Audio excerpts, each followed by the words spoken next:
मसीह के क़ुद्दूस और बहक नाम में आप सबको सलाम कबूल हो। प्रोग्राम हतमी सच्चाई में आप सबको खुशामदीद कहते हैं। बात करें हम भाई अख्तर की पोस्ट की जो उन्होंने फेसबुक पर लगाई, और आज इस सिलसिले का 5वां प्रोग्राम डिस्कस करेंगे हम आज फिर यहूदी मसीहा और इलाही मंसूबा। और इस पर बात करने के लिए मैं दावत देती हूँ प्रोफेसर जनाब शफीक कमल साहब को। जैसा कि हम पहले भी इस पे बहुत ज़्यादा बात कर चुके हैं, आज भी उसी सिलसिले की एक कड़ी है। और भाई अख्तर जो है वो पोस्ट करते हैं, वो लिखते हैं, जब यीशु को ये इल्म था कि पिछले इतवार से उसकी तलाश की जा रही है, तो वो बैतनिया की महफूज जगह छोड़कर सरदार काहिन से 2 गज दूर यरूशलेम में खाना खाने क्यों गए, और 13 बंदों के खाने के लिए 200 आदमियों वाला बाला खाना उन्होंने क्यों मुंतखब किया। शुक्रिया। देखें, बेशक यसूह मसीह को इल्म था हम्म कि उसे पकड़ा जाएगा। उसको ये भी इल्म था कि इब्ने आदम गुनहगारों के हवाले किया जाएगा। हम्म वो उसको मसलूब कर देंगे, कत्ल कर देंगे, वो दफन कर दिया जाएगा, लेकिन वो तीसरे दिन मुर्दों में से जी उठेगा। जी उठेगा, सही। अ, बाइबल ये बात बताती है कि वो अज़ल से ज़िबा किया हुआ मरा बराबर। है। इलाही मंसूबा यही था। हम्म तो मसीह यस्सु को पता था। हाँ, शागिर्दों को ये पता नहीं था, हम्म लेकिन मसीह वक्तन फ़वक्तन अपने शागिर्दों को भी आगाह कर रहे थे कि गाइड कर रहे ज़रूर थे। है कि इब्ने आदम गुनहगारों के हवाले किया जाएगा, ज़रूर है कि इब्ने आदम ऊँचे पर चढ़ाया जाएगा। दुख उठाएगा। अच्छा, दुःख उठाएगा। ये मसीह यस्सु वक्तन फ़वक्तन उनको ये बता रहे थे। हम्म और बल्कि एक दफ़ा तो मसीह यस्सु को फ़कीहों और फरीसियों ने दबे अल्फाज में धमकी दी कि उस्ताद ज़रा केयरफुल रहना, हम्म आपके कत्ल के मंसूबे बनाए जा रहे हैं। तो हम्म मसीह यीशु ने आपको पता कि क्या जवाब दिया? जी। उन्होंने कहा जाओ उस लोमड़ी के बच्चे को हम्म बता दो कि आज और कल मैं इधर ही हूँ। हम्म इसका मतलब है जो आपसे बन पड़ता है कर लो, मैं हम्म डरता नहीं। हम्म अलबत्ता मेरे बारे में जो मंसूबा है वो ये है कि इब्ने आदम यरूशलेम में ही कत्ल किया जाएगा। हम्म इसकी मुझे परवाह नहीं है। हम्म अच्छा, फिर ये कहते हैं कि भई उसके पास तो महफूज़ जगह बैतनिय्याह थी। हम्म वो भी महफूज नहीं थी। बात यह है कि अगर रूमी हुकूमत ये इरादा कर ले कि हम्म बंदे को पकड़ना है, इस बगावत को कुचलना है, हम्म और पहले उन्होंने कई यहूदी बगावतें कुचल दी थी, सही।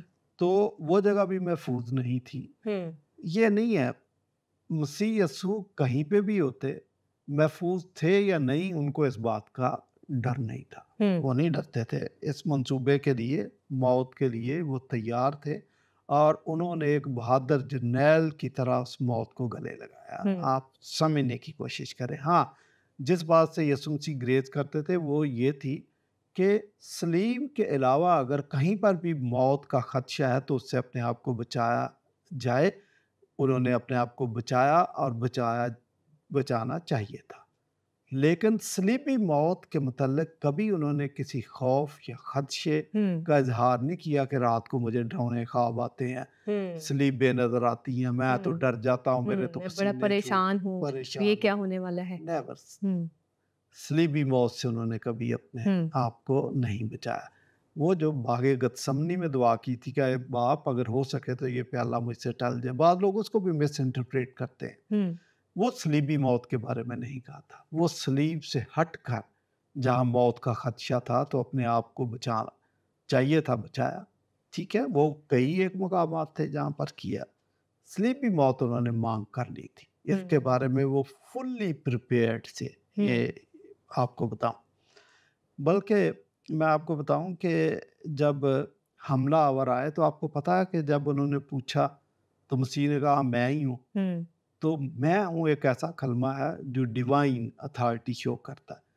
वहीं पे सारे गिर गए थे और बेहोश हो गए थे। हम्म तो अगर मसीह यस्सु इस मूड में होते कि बगावत ही करनी है, हम्म तो वो उन्हीं की तलवार खींच के तो उनकी गर्दनें काट सकते थे। तो हम्म उनको खुद होश दिलाई, और होश दिलाने के बाद उनको कहा कि मियाँ, मैं ही हूँ, मैं ही हूँ, और जिस काम के लिए आए वो कर लो। करो। एक और वाक़या कि वो अ, क्या कहते हैं कि जब स्लीप पर थे तो उन्होंने कहा कि अगर तू स्लीप से नीचे उतरा है तो हम तो ईमान ले आएँगे। हम्म तो मसीह यीशु ने इस बात का जवाब नहीं दिया। इसका मतलब वो स्लीबी मौत के लिए फुल्ली प्रिपेयर्ड थे। उन्हें कोई ख़तरा नहीं था। पिलातूस को मसीह यीशु ने वज़ाहत कर दी थी कि मेरी बादशाहत इस दुनिया की नहीं है, आपको गलत रिपोर्ट किया गया। हम्म ना बगावत का मेरा कोई इरादा। अगर ऐसी बात होती तो मैं अपने शागिर्दों को तरबियत देता लड़ाई की। हम्म और ये सारे मसल्ला होते हैं। जंग की भर्ती करता, जो लोग जा रहे थे आपको याद है एक दफ़ा जो है हाँ। शागिर्द छोड़ के भी चले गए। जी, फिर जी, एसओ ने जी। कहा जो जा रहे हैं वो पौधा मेरे बाप ने नहीं जी, लगाया। जी, जी, जी। ऐसी ऐसी बात फ़ौज उसकी नहीं तैयार थी। करते पूरी। अच्छा, बल्कि इसके बरअक्स उसकी तालीम अदम तशद्दुद की थी। हुँ, उन्होंने कहा कि अपने दुश्मन के लिए भी दुआ करो। ये तालीम लोगों ने पहली दफ़ा सुनी थी। हुँ, और सर-ए-सलीब भी उन्होंने कहा कि बाप इनको माफ़ कर, क्योंकि ये जानते नहीं कि क्या करते हैं। और इस किस्म की सारी बातें हैं। तो आपका सवाल कि मसीह यीशु की तलाश जारी थी तो वो किसी सेफ जगह पे हुँ, चले जाते, ये तो हाँ, बागियों के लिए हो सकता था, वो छुप भी जाते थे और कभी सामने भी आ जाते थे, कभी पकड़े भी जाते थे। हुँ, लेकिन ना तो मसीह यीशु बागी थे और ना ही वो बुज़दिल थे। हुँ, वो मारने नहीं, कत्ल करने नहीं, बल्कि कत्ल होने आए थे। उसका उनको कहीं ज़र्रा बराबर भी खौफ नहीं था। तो आप मंसूबे को चूँकि समझते नहीं हैं, इसलिए आप अपने अंदाज़े से इसकी तशरीह कर रहे हैं। हुँ, बिल्कुल। अच्छा आगे वो कहते हैं बाला खाना में मसीह बगावत की मनसूबाबंदी कर रहे थे। ऐसा ही था?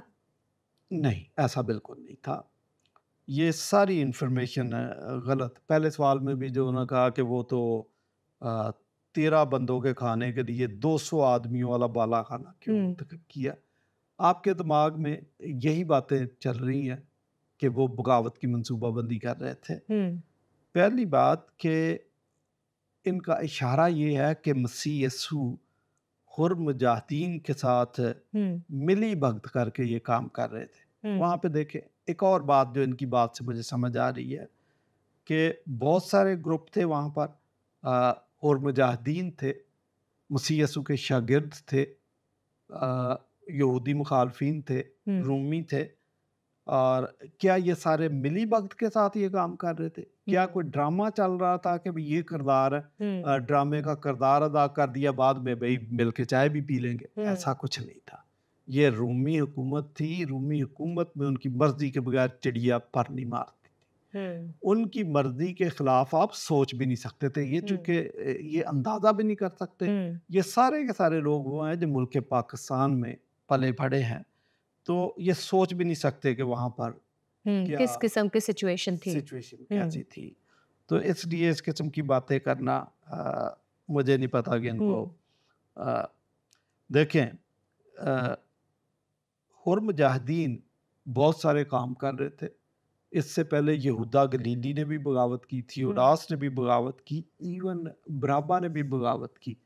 लेकिन ये जितने भी ग्रुप थे, वो ये दावा करते थे कि यहूदी कौम को आज़ादी देने वाले जो लोग हैं वो हम हैं, और हुँ, कह देते थे मैं हूँ। हुँ, हालाँकि जो मसीहा आने वाला था वो निजात दहिंदा था और वो मुजस्सम खुदा था। इसलिए उसकी जगह कोई इम्पोस्टर ये दावा कर दे, तो ये बात खुदा की नज़र में, इलाही मंसूबे में ये फिट नहीं आती। इसलिए मसीह यीशु ने ऐसे लोगों के बारे में कहा कि जितने मुझसे पहले आए वो चोर और डाकू थे। तो जिनको वो चोर और डाकू कह के मुखातब कर रहे हैं, ये नहीं हो सकता कि मसीह यीशु उनके साथ मिली भगत के साथ ये मंसूबा तकमील तक पहुँचाना चाहते थे। मसीह यीशु का मंसूबा टोटली फ़र्क था और इन मुजाहिदीन का मंसूबा टोटली फ़र्क था। ये जो मुजाहिदीन थे, इनकी एक तंज़ीम नहीं थी, कई तंज़ीमें थी, हुँ, और कई पकड़े भी गए, कइयों को कत्ल भी कर दिया गया।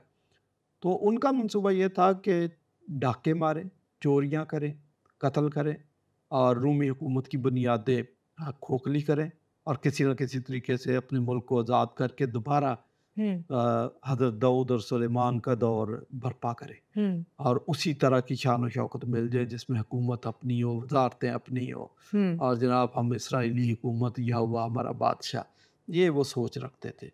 तो ये कहना कि मसीह यीशु ज़ीलॉट्स के साथ या इन मुजाहिदीन के साथ मिलकर मनसूबाबंदी कर रहे थे, नेवर।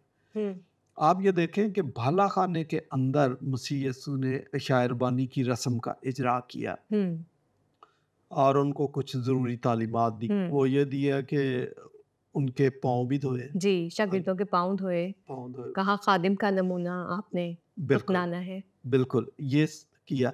तो अगर तो मुजाहिदीन के साथ मिल के काम करने वाली बात होती तो कभी भी पाँव ना धोते, बल्कि बंदूकें धोते, हुँ, तलवारें धोते, उनकी धार लगाते, उन पे हुँ, रेगमार मारते, उस पर लीमू लगाते कि भाई इनका जंग वंग साफ करो, ऐसा कुछ नहीं हुआ। वहाँ पर मसीह यस्सु ने जो काम किया कि रोटी और मैं लेके उनमें तकसीम किया और कहा कि ये खाओ, ये मेरा बदन है, ये मेरा खून है, मेरी यादगारी के लिए ऐसा ही किया करना। तो वहाँ तो मसीह यस्सु ने सिंबॉलिकली अपने बर्रा होने को साबित किया, अपने ज़िबा होने की तरफ इशारा किया, और वो जो बात पौलुस ने किया कि हमारा भी बर्रा यानी मसीह कुर्बान हुआ, सो आओ हम ईद करें, ईद करें। इसकी तरफ इशारा किया, ना कि जंग की तरफ।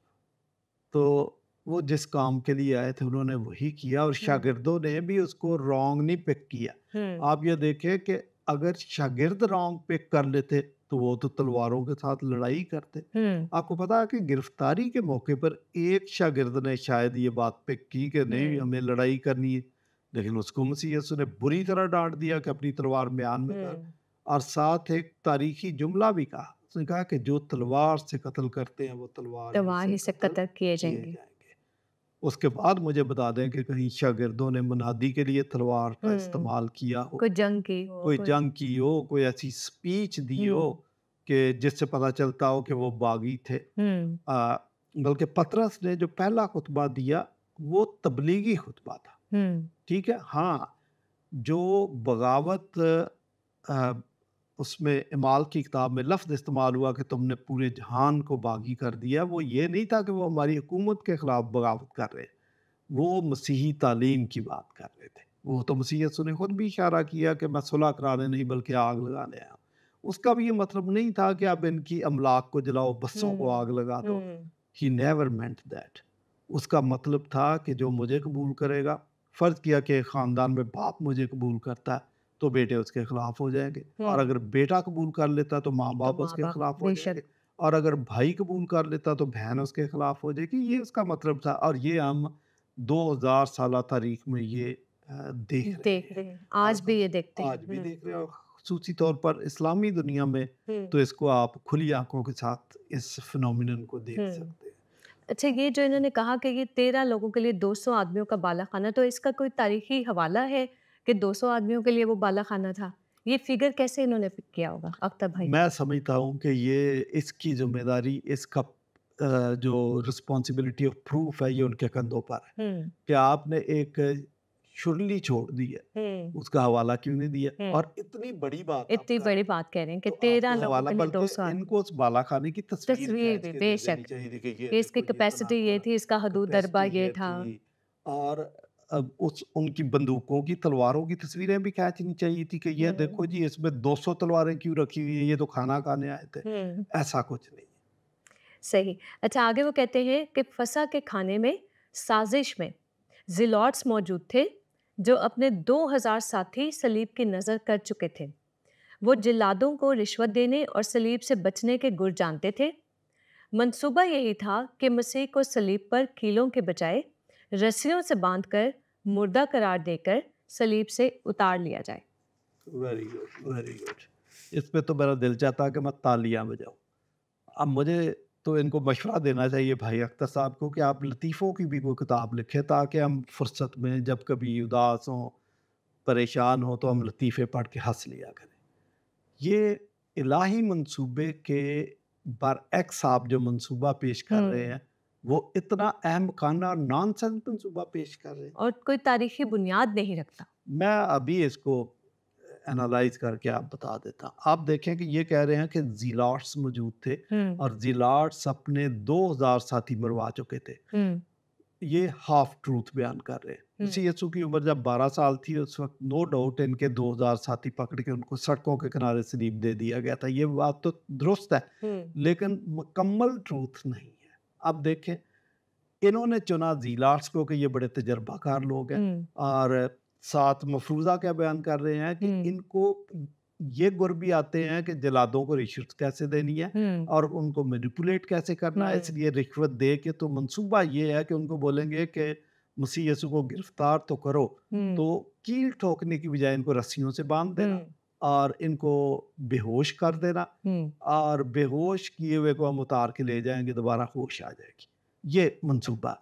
इतने तजर्बाकार अगर लोग थे आपकी नज़र में, तो अपने 2000 साथियों को तो बचा नहीं सके। हाँ। तो इसको कैसे बचाएँगे मुझे बताएँ? वहाँ क्यों नहीं ये मशवरा दिया कि इनको रस्सियों से बाँध देना? और चल रिश्वत दे दी और रिश्वत दे दी, चलो एटलीस्ट ये कहते कि अच्छा 2000 लोग हैं, आप 1000 को फांसी दे देना, 1000 बचा देना। हाँ। वहाँ तो तारीख बताती है कि एक बंदा नहीं बचा, 2 हुँ, के 2000 पूरे के पूरे उन्होंने टाँग दिए थे। हुँ, और इसलिए मसीह यस्सु जब यहूदियों को ये बात कह रहे थे कि जो भी मेरे पीछे आना चाहे, उसको अपनी सलीब उठानी पड़ेगी। तो आपको सही। पता है कि फिर दिल गुर्दे वाले लोग ही उसके पीछे आए थे, क्योंकि जो लोग भी उस वाक़ये को देख चुके थे, वो ये बात सुनकर काँप गए थे कि हुँ, भई सलीब उठाना कोई मज़ाक नहीं है, इससे तो कोई बंदा बच भी नहीं सकता। हुँ, आपने कैसे कह दिया तजर्बाकार लोग, और फिर आप बड़े नाकाम लोगों को चुन रहे हैं। हाँ, कोई रूमियों का बंदा आपके हत्थे चढ़ जाता है कि भई मैं अंदर का बंदा हूँ, मैं ड्यूटी पे भी हूँ, हुँ, मैं ये काम कर सकता हूँ, फिर बात समझ आती। लेकिन ये भी नहीं हो सकता। हुँ।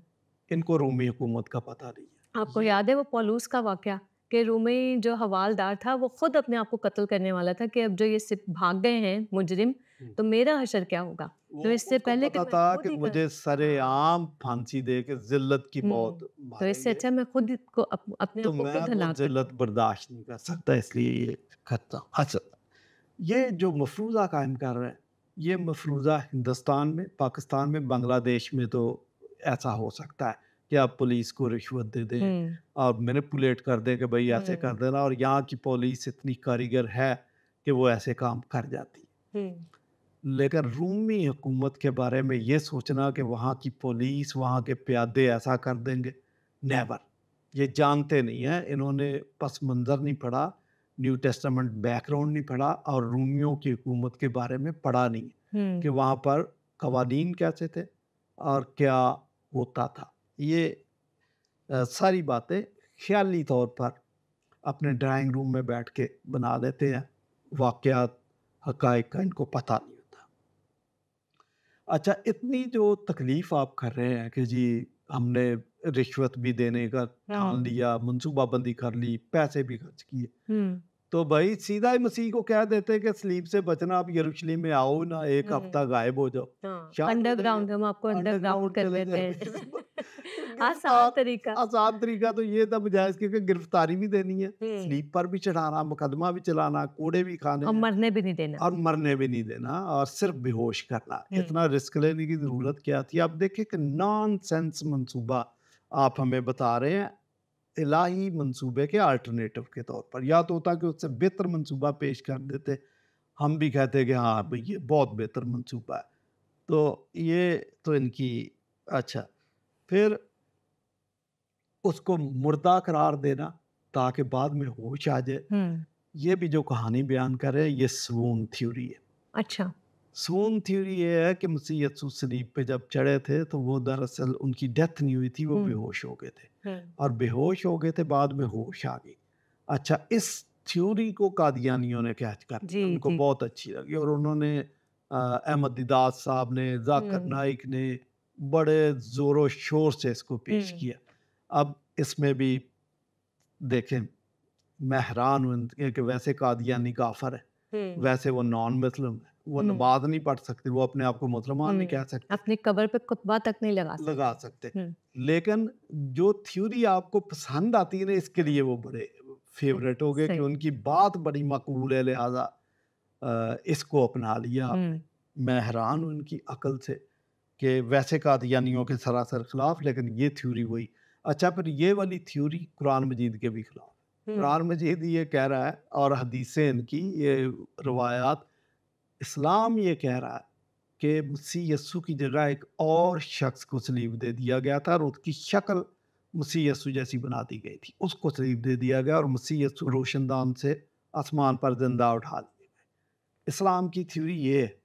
अच्छा, आप इस्लाम की थ्योरी के भी खिलाफ एक तीसरी थ्योरी पेश कर रहे हैं। मैं इन लोगों की अकल पे भी हैरान हूँ कि आप मसीहत को नीचा दिखाने के लिए बाज़ औक़ात इस्लाम की भी जड़ें काटने से गुरेज़ नहीं करते, यही किया। हुँ, अच्छा, अब कादियानियों की थ्योरी के बारे में भी मैं थोड़ा-सा बता दूँ। वो कहते हैं कि जी वो बेहोश हो गया था, उस पे मरहम ईसा लगाया, जी। और वो मरहम ईसा इतना कारगर था हुँ, कि वो ज़ख़्म जिसमें 7-7 इंच के कील ठोके गए, पसली में नेज़ा मारा गया, सर पे काँटों का ताज था, कोड़े मारे गए। ये सारे ज़ख्म मिनटों मुंतमिल हो में गए। मुंदमिल हो गए थे। अच्छा, 2 बातें आप गलत कर रहे हैं।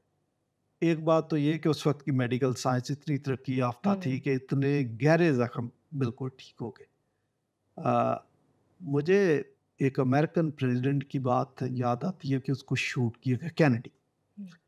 तो उसको अस्पताल ले गए, वो गोली दिल पे जा लगी थी। अमेरिका जैसा मुल्क उसका इलाज नहीं कर सका, डेथ हो गई थी उसकी।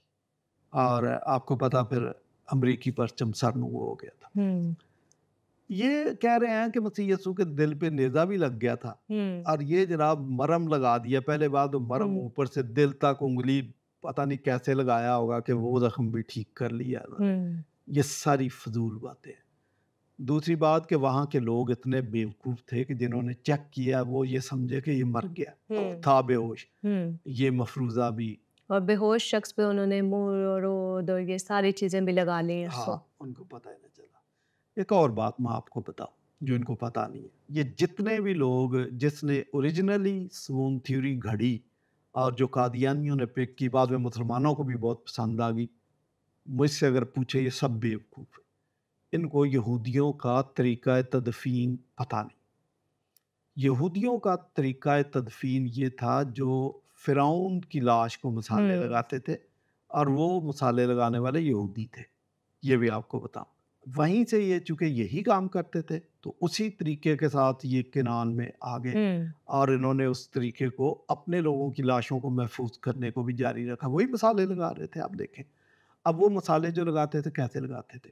50 किलो के करीब मसाला गीला करके तो उसके पूरे जिस्म पे मल देते थे पहली बात। फिर पट्टियाँ गीली करके उसी मसाले के साथ उस पट्टियों से वो 2-2 3-3 इंच की पट्टियाँ होती थी, कस के पूरी बॉडी को बांध देते थे। मैं ये कहता हूँ कि चे जाए कि वो शख्स बेहोश हो, वो जिंदा भी हो और पहलवान भी हो, वो रुस्तमे ज़मान क्यों ना हो। 50 किलो मसाला लगा के और उसको पट्टियों से कस के बांध के 3 दिन के लिए कब्र में डाल दो और ऊपर 2 टन का पत्थर रख के उसको बोलो निकल के दिखाए, वो नहीं निकल सकता। ये सारे मफरूज़े आपने अपनी लालमी की वजह से घड़ रही, चूँकि आपको किसी बात का पता नहीं। सही।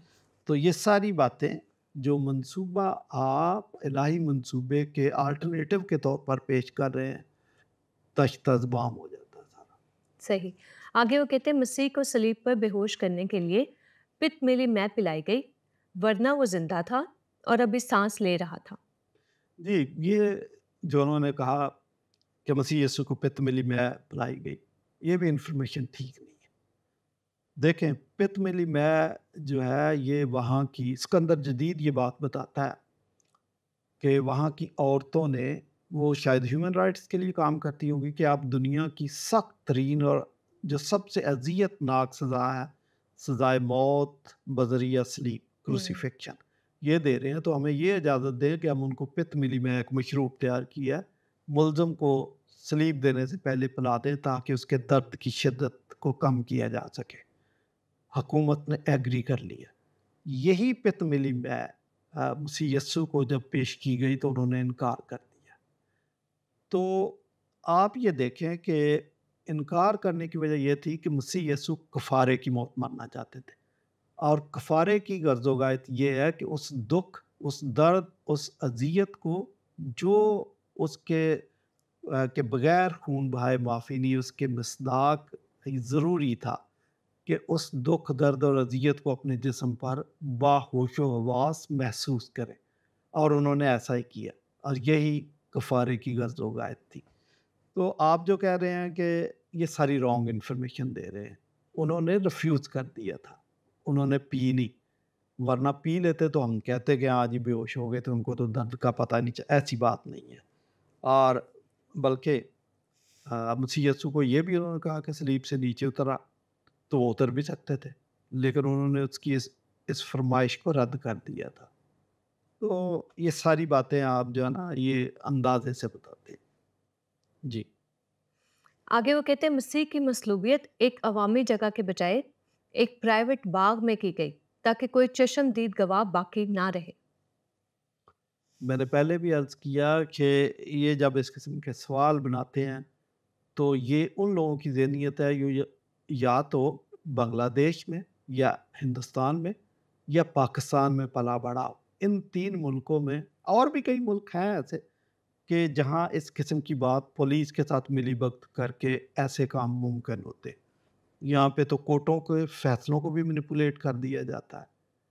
लेकिन रूमी हुकूमत के बारे में इस किस्म के मफरूज़े घड़ना, ये इंतहाई नामाकूल और अ क्या कहते हैं कि एक जाहिलाना इंफॉर्मेशन है जो आप दे रहे हैं कि आपको किसी बात का पता नहीं है कि उस वक़्त हो क्या रहा था। तो रूमी हुकूमत तो बहुत सख्त थी। फिर ये कहते हैं कि मसलूबियत की जगह बदल दी और एक प्राइवेट बाग में, इनका इशारा शायद गथसमनी बाग की तरफ है कि वहाँ पे मसलूबियत हुई। ये भी इंफॉर्मेशन गलत है। तारीखी तौर पर आर्कियोलॉजी ने ये सारी बातें साबित कर दी हैं, वो जगह अब भी लोकेट की जा सकती है जहाँ पे मसीह को मसलूब किया गया।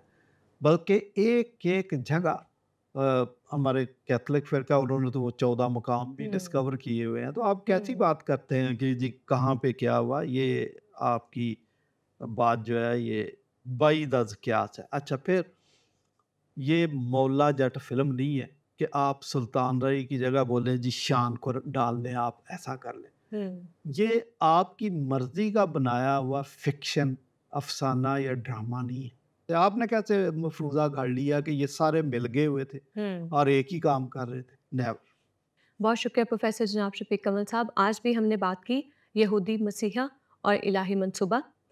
मैं ना सिर्फ़ भाई अख्तर साहब को बल्कि आप तमाम को भी ये एक बात कहना चाहूँगी कि आज भी इस सारी डिस्कशन से जो एक बात मुझे समझ आई आपकी जो हतमी सच्चाई कि हम चाहे जितने भी मफ़रूज़े क्यों ना घड़ें, लेकिन जो इलाही मंसूबा है वो लातब्दील है, वो बदल नहीं सकता, बल्कि वो ज़िंदगियों को तब्दील करता है।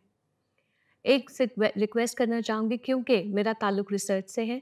हम जब भी कोई मफ़रूज़ा, जब भी कोई बात पेश करते हैं, उसका कोई ना कोई हमें हवाला ज़रूर देना होता है। तो भाई अख्तर साहब से एक रिक्वेस्ट इस प्रोग्राम के ज़रिए से करना चाहूँगी कि वो जो भी बात कहें, उसका कोई ना कोई तारीख़ी हवाला या कोई ना कोई रिसर्च ज़रूर जो है हमारे सामने पेश करें। क्योंकि ऐसा हो नहीं सकता कि 2000 साल से कोई ऐसी नई बात आ गई हो जिसके ऊपर कोई पहले से तहकीक मौजूद ना हो। आज के इसी प्रोग्राम से हमें दीजिए इजाज़त। आज की ये सच्चाई इलाही मंसूबा, लातब्दील मंसूबा, मसीह की तरह जैसे मसीह कल, आज और अब तक हमेशा यकसा हैं। खुदा ताला का इलाही मंसूबा, ज़िंदगी बख्श मंसूबा भी अज़ल से अब तक यकसा हैं और यीशु आज भी बाहें खोले सलीब पर आपको बुलाता है, आओ हमेशा की ज़िंदगी के वारिस बन जाओ। इसी के साथ मुझे और प्रोफ़ेसर जनाब शफ़ीक कमल साहब को दीजिए आज के इस प्रोग्राम से इजाज़त। बहुत शुक्रिया, खुदा हाफ़िज़।